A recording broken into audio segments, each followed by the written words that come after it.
Hello YouTube. Thank you for joining me for another anime review. When I finish something like Shigofumi, I'm almost afraid to make the review. This is one of those shows that I enjoyed so much I feel like there's no way I'll be able to do it justice. I don't know yet if I'm going to keep this review vague or if I'm going to give away everything, so beware for spoilers. On to the plot. A Shigofumi is a letter from a dead person, though please note that this is not one of those absolute truths with no exceptions. They're usually letters, but it's explained later that they can be anything as long as they have a Shigofumi postage stamp. Our main character is Fumika, one of the mail carriers responsible for distributing Shigofumi to the living. At first it seemed like this was going to be a character of the week type show where each episode focused on a new person's story. This wasn't something I was too worried about because the underlying idea was still interesting and original to me, and to some extent my original guess was correct, but it was done very, very well. There are a few key reasons that I love this show, and this is one of them. Whether it's a character that only exists for an episode or two, or one of the main characters, everyone is developed really well. It's possible to connect to and feel for all of them. Everyone who needs a backstory gets one. Branching off of that point is the fact that there was nothing this show shied away from. It was actually a very dark show. I watched it in Japanese, and I shudder to think what would happen if it ever got brought over here, because it deals with a lot of controversial topics. Shigofumi touches on everything from child abuse to murder to bullying and suicide, but this was something I really liked about the show. It was very real. On top of that, the pacing was also very good. Nothing seemed too rushed or unnecessarily drawn out. There are some things that don't get explained until the end, but they do get explained, and I was satisfied with the ending. It didn't feel like there were any major loose ends left untied. I'm particularly pleased with what they did with the main character, and while I don't plan on giving away everything, if there are any spoilers in this review, they'll be found here.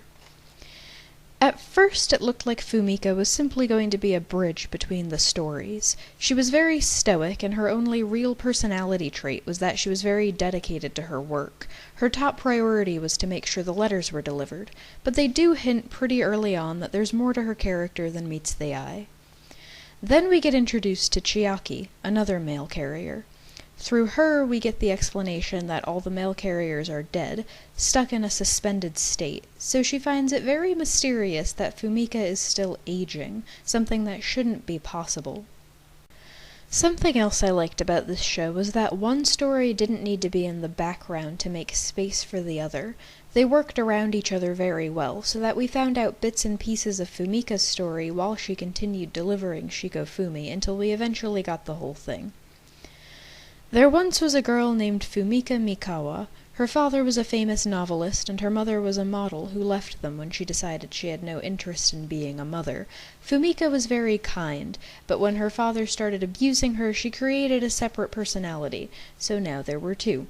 Fumi, the original, and Mika, the stronger half, who was able to deal with what was happening to her.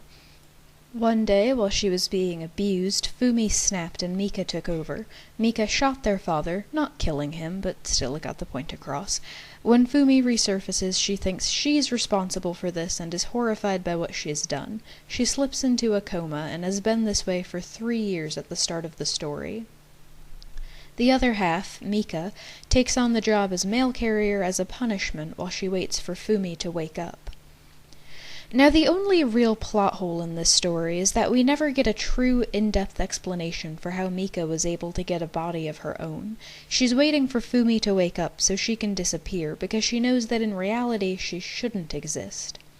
The only explanation of sorts that we get is one of the other characters simplifying it by saying, well, why can't there be two of them? And the part of me that likes to critique things to death is screaming that this is too easy, but you know, it fits very well with the rest of the story. Because Shigofumi revolves around our main character delivering the last letters of people who shouldn't be able to write them. I think the main idea behind this final lesson was that there are some things in this world that just can't be explained, but that doesn't mean they're wrong or shouldn't exist. Some things just are. When I first started Shigofumi, dark as the concept was, I didn't automatically classify it as a horror anime. I find this funny now because it seems so obvious. Everything from the predominant colors to the music is reminiscent of the horror genre. Go watch the opening and you'll understand what I mean. However, even if horror isn't your genre of choice, I would still give this one a try. Nothing is done to be overwhelming. There isn't too much blood and none of the scenes are too graphic. All in all, it can be hard to find a show with good pacing, good character development, and a good story in general. To find all that in an anime that's only 12 episodes long is downright rare. Lately I've been trying to put together my own top 10 anime of all time list just to see where I stand, and Shigofumi would definitely make this list. I loved this show and I highly recommend it. Thank you for watching.